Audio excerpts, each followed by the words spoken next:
Helmeci. Mladenovic. Az is kinti. Az első pontjai az a irányítónak. 31-20. Gyukicsnak a negyedik triplája volt ez. 43-39. Kijön a gödörből most a Szeged. Percekig góltalan volt, most már jobb egy picit. Mladenovic.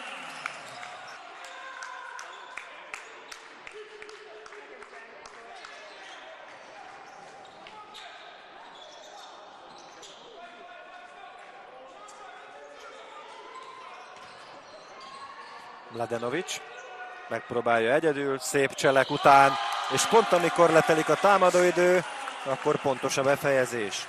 46-46. 7 perc a meccsből. 13 pontos hátrányban a hazai együttes. Mladenovic megigazítja a hálót is egyúttal. 8 pontnál jár. Nem, bocsánat, ezzel már 10.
Egyenlőre az utóbbi pár percben a kinti.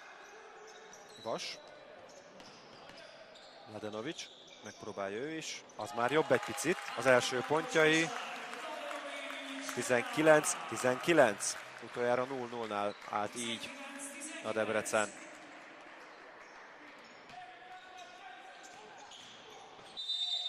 Támadó hiba. Bradley Losing ütötte el Mladenovicot.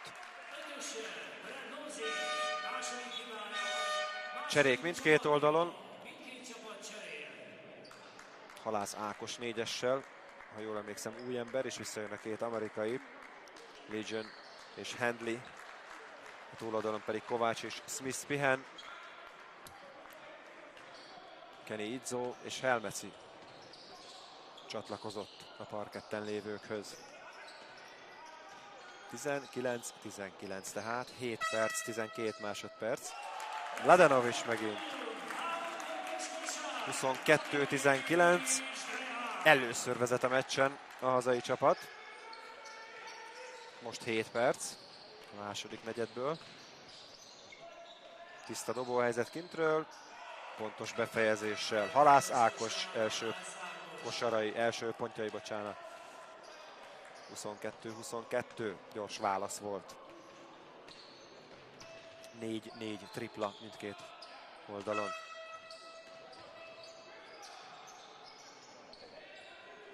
Mladenovic.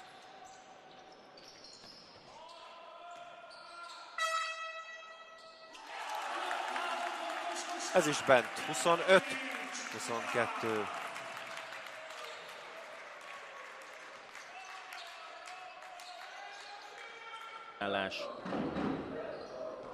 Az előző bajnokin a Kaposvár ellen játszott a PVSK idegenben, kikapott a pécsi csapat.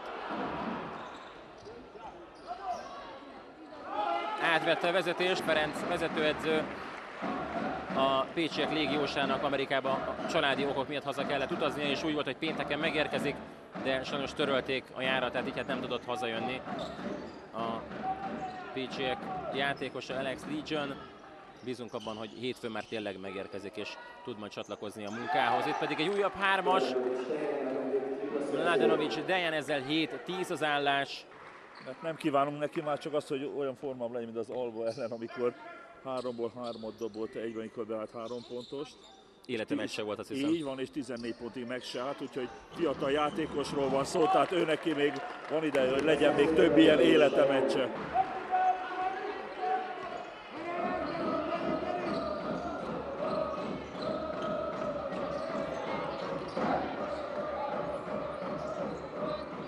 Ezt is szépen bevágták a vendégek.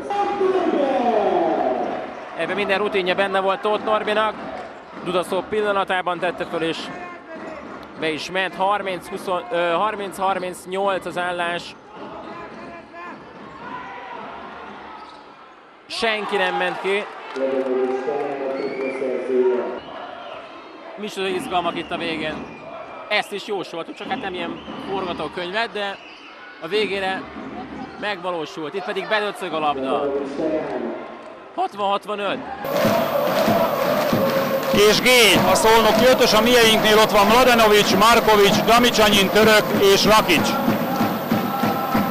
A második negyed vajon kiszerzi az első kosarat, 11-26-15 pontos szolnoki előny. Az első kocsár pedig Mladenovicé, 2 pontot ér. 18-32, ez könnyű kosár volt. Szabó Péter Szolnokról érkezett, Sós Gábor Szolnokról van kölcsönben, Jászberényben, és Szögi Ádám is játszott Szolnokon, tehát 3 volt Szolnoki is a jászberényi csapatban. Mladenovic pedig beszól egy 3-as. 15 pont különbség, annyi, mint volt az első negyed után. G beszólt 2 triplát gyorsan. Mladenovic, Damicsanyin, Simonnal, a kosár nem jó, de van egy személyi hiba. Amikor Szabó Peti hozza föl a labdát. Egy váltás Sóssal. Mladenovic. Na nem! Meg róla ugye a kaposvári kosárlabda egyik legnagyobb sikere fűződik az ő nevéhez is. És 6-2 a vendég csapatnak, ugye a jászberényi együttes. És tegyük hozzá azért, hogy idegenben viszont mi tudtunk nyerni Jászberényben, viszonylag játszik könnyedséggel. Ahogy Fekete Ádám mondta, végig kézbe tartottuk azt a találkozót. Mladenovic második kosara 8-8. Jászberényben pedig 26-ig jutott Márko Spica, a szerb játékos. Igen, ahogy említette, Mihályfalvi Peti nem játszik, Dávid, és ugye ki kellett hagynia egy légióst Földi Sándornak is. És így viszont jöhetünk mi, és már mondtad hogy a haveri viszonyt, ugye minden igaz, Márko Spica is jóban van az ellenfél légiósaival, jól tudom Márkovics, aki pont ma kimaradt vele, van nagyon jó barátságban, de jól tudom többekkel is baráti viszonyt ápol Márko Spica. Igen, ugye például Rakicról, aki most passzolt, Sós megint beszór egy 3-ast. Tényleg az alakulása is minden szempontból olyan nagy különbség nem volt a csapatok között, de mégis folyamatosan növelgette szépen lassan az előnyét a Jászberény, és aztán addig szépen alakult ilyen mérkőzés, amíg azt vettük észre, hogy elvesztettük.